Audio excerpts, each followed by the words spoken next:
Olá a todos, sejam muito bem-vindos a mais essa aula.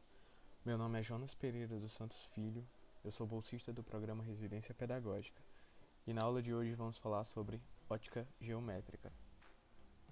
Bom, e para estudarmos um pouco sobre o que é a ótica geométrica, primeiro temos que entender o conceito de raios de luz. Bom, para representar a direção e o sentido de propagação da luz, usamos uma reta orientada e a essa reta damos o nome de raio de luz. Aqui a gente pode ver três exemplos de retas, tá, orientadas que ilustram o sentido de propagação de um raio de luz. Tá? Aqui a gente tem essas retas paralelas indicando que o sentido de propagação da luz é da esquerda para a direita e os raios estão separados entre si de maneira paralela, certo? Ou seja, eles não se encontram. Já no cônico divergente, esses raios de luz continuam indo da esquerda para a direita, mas agora eles estão divergindo, ou seja, se afastando. Isso quer dizer que em um determinado ponto eles saíram de um local único, certo? De um ponto único. Temos também o cônico convergente, que na verdade é o oposto do cônico divergente. Aqui, no caso, ele continua indo no sentido de esquerda para a direita, mas dessa vez os seus raios de luz estão se concentrando em um local único, tá? Em um único ponto. Ou seja, eles estão convergindo. Os raios de luz representam a trajetória da luz desde uma fonte até um observador, ok? O próximo passo é entender o que é a reflexão da luz. Bom, quando a luz incide em uma superfície e retorna ao meio de incidência, ocorre uma reflexão.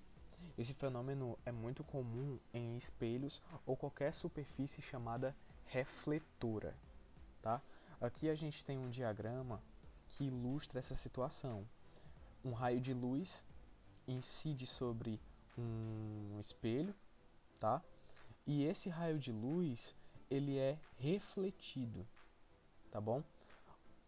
Essas ranhuras aqui, ó, como diz a imagem, indica o lado opaco, né? Se a gente lembrar, pegar um espelho que a gente tem em casa, tem um lado que não é espelhado e tem o lado que é espelhado, tá? Então a reflexão ocorre no lado espelhado, tá bom? E essa é uma representação de um espelho plano. Mas essas reflexões, elas obedecem a algumas leis e a gente vai ver elas agora. Bom, a primeira lei da reflexão dita que um raio incidente AB, a reta normal N e o raio refletido BC estão no mesmo plano. Como assim? Vamos lá. Aqui a gente tem um diagrama que representa o que foi dito. A gente tem o nosso raio incidente AB, certo? Tem a nossa reta normal N e tem o nosso raio refletido BC. O que essa lei dita? Dita que esse raio incidente AB, essa reta normal que é sempre perpendicular à superfície, certo? N e o raio refletido BC estão no mesmo plano, certo? Se a gente considerar o plano como sendo a tela do seu dispositivo, certo? Todos eles estão contidos nesse plano, o plano da tela do dispositivo que você está assistindo esse vídeo agora, tá? Bom, a segunda lei dita que o ângulo de reflexão R é igual ao ângulo de incidência I, tá? Essa nomenclatura R ou I é arbitrária, tá? Você pode chamar o ângulo de alfa, beta, gama, teta, A, B, não importa. Bom, e essa lei, ela diz que esse ângulo de reflexão R é igual a esse ângulo de incidência I. E lembrem-se, não se esqueçam, o ângulo, certo, de incidência e o ângulo de reflexão, eles sempre são dados em relação à reta normal, tá? Ou seja, você não pode colocar o ângulo de incidência como sendo o ângulo entre o raio e o espelho, tá? E a superfície é sempre em relação à normal. Bom, agora vamos entender como se dá a formação de imagem no espelho plano, tá? Vamos supor agora um ponto P situado na frente de um espelho plano e vamos aplicar a lei da reflexão, as leis da reflexão, né, para determinar os raios refletidos. Bom, nosso diagrama ilustra o que a gente está tentando fazer.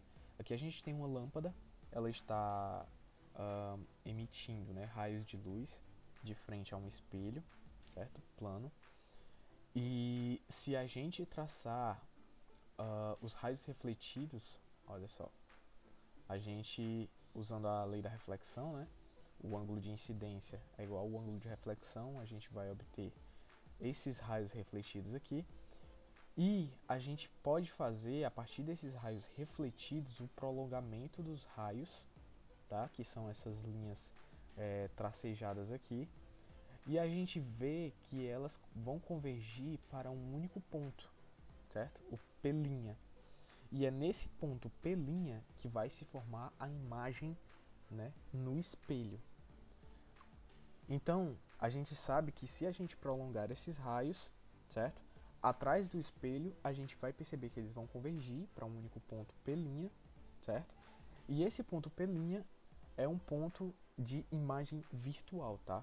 Esse ponto P' denomina-se ponto de imagem virtual, certo? E o ponto P é o nosso ponto de imagem real. A partir disso, a partir do que a gente observou naquele diagrama, a gente pode estabelecer algumas propriedades para a formação de imagem, tá? Primeiro, o objeto, certo? Real e a sua imagem do outro lado do espelho são simétricos em relação a ele. Ou seja, a mesma distância que o objeto está do espelho corresponde à distância que a imagem está do espelho, tá bom? Podemos definir também que o ponto objeto real é a interseção real dos raios de luz, ou seja, o ponto objeto real é o nosso ponto P, e o nosso ponto imagem virtual é o ponto de intersecção dos prolongamentos dos raios de luz, ou seja, é o ponto onde a imagem vai se formar atrás do espelho. E, por último, mas não menos importante, se o objeto que a gente coloca de frente a um espelho for real, a imagem será virtual. E vice-versa. Se o objeto for virtual, a imagem será real. Tá bom? Para o caso de objetos extensos, temos as seguintes propriedades. O objeto e a imagem têm o mesmo tamanho. Aqui a gente pode perceber uma figura, tá? Um triângulo de lados ABC, certo? De frente a um espelho plano, e a gente pode ver aqui a sua imagem, tá? A linha, B', C'. A gente pode perceber que essas figuras, elas têm as mesmas dimensões, tá? Todas duas estão no mesmo tamanho. A distância do objeto ao espelho é igual à distância da imagem ao espelho. Essa é a propriedade que vimos nesse slide, tá? Olha só, o objeto e a sua imagem são simétricos em relação ao espelho, tá bom? Então as suas distâncias são iguais. Aqui a gente pode ver também que a imagem é direita em relação ao objeto. Como assim direita? A imagem ser direita significa que ela não é invertida. Às vezes, podemos olhar no espelho e ver a imagem de forma invertida, tá? Ou seja, no caso do nosso triângulo aqui, ele estaria de cabeça para baixo, se ela fosse invertida. Mas como ela é direita, a imagem aparece normal, tá? Da mesma forma que está o nosso objeto. E por último, o objeto e a imagem têm formas iguais, mas com disposição simetricamente inversas, tá? Ou seja, aqui a gente pode perceber, olha, que enquanto no objeto real o nosso ponto B está do lado esquerdo do objeto, na nossa imagem, o nosso ponto B' está do lado direito. Ou seja, ele é inverso, a nossa imagem é inversa ao objeto em relação ao eixo horizontal.